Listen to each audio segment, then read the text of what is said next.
Assalomu alaykum, hurmatli tinglovchilar. Men matematika fani o'qituvchisi Yusupov Anvarjon. Bugun biz sizlar bilan ekub tushunchasiga oydinlik kiritamiz. Ekub bu qisqartma yozuv eng kichik umumiy karradir. Ya'ni berilgan 2 va undan ortiq natural sonlarning umumiy eng kichik umumiy karralisini topish. Bitta misol olamiz. Aytaylik.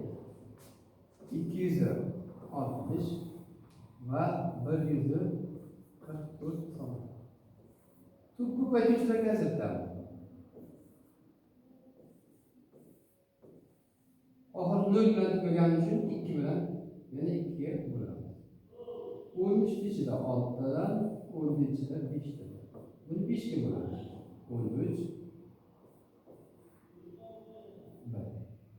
Endi 144 sonini ham tub ko'paytirishlarga ajratamiz.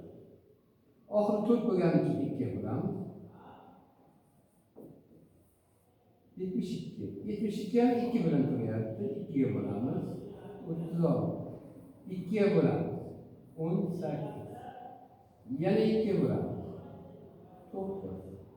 9'u 3 ga bo'lamiz. 3 qoladi. 3'ni 3 ga bo'lamiz.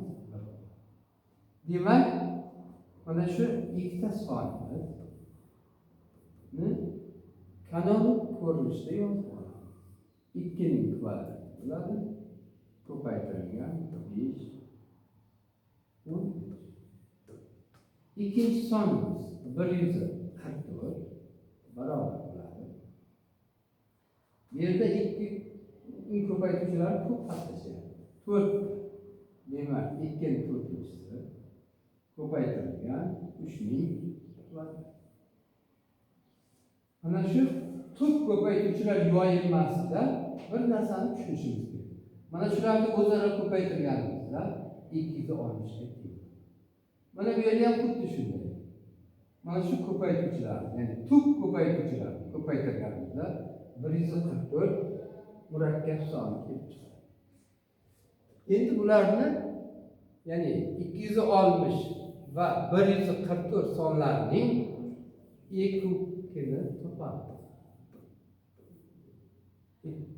260 va 144 barobar ko'paytma tuzib olamiz.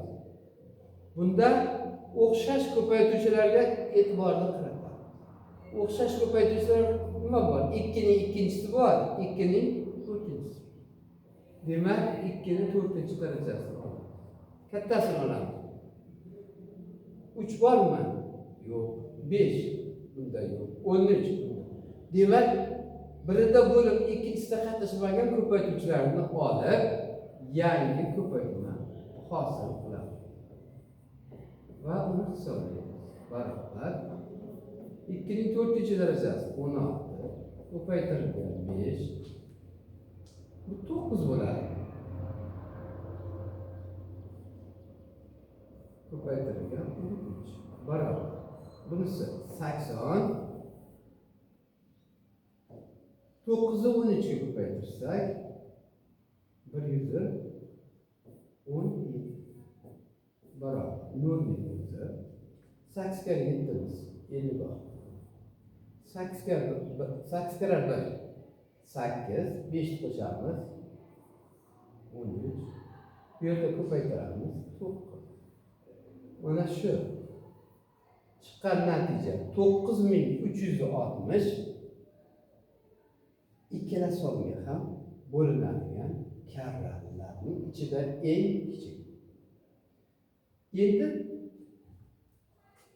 o'sha eng kichik umumiy karrarning natural bo'luvchilari soni nechta ekanligini aniqlaymiz. Buning uchun nima qilamiz? Buning uchun o'sha mana bu ko'paytmamiz bor. 2 ning 4-chisi 5, 3 ning kvadrati 13. Endi bularning darajasi. Qarang. Darajasi 1 bo'lsa yozilmaydi. Demak to'rt plus bir ko'paytirilgan bir plus bir formulani asal ikki plus bir ko'paytirilgan bir plus bir barobar besh bo'ladi, ikki o'n bo'ladi, o'ttiz bo'ladi, oltmish bo'ladi. Yana hisoblaymiz. Besh ikki bilan o'n, uch bilan o'ttiz, yana ikki bilan oltmish. Demak 260 va 144 natural sonlarning ekokining bo'luvchilar soni 60 ga teng. Shu bilan darsning nihoyasiga yetdi. Ko'rishguncha xayr, sog' bo'linglar.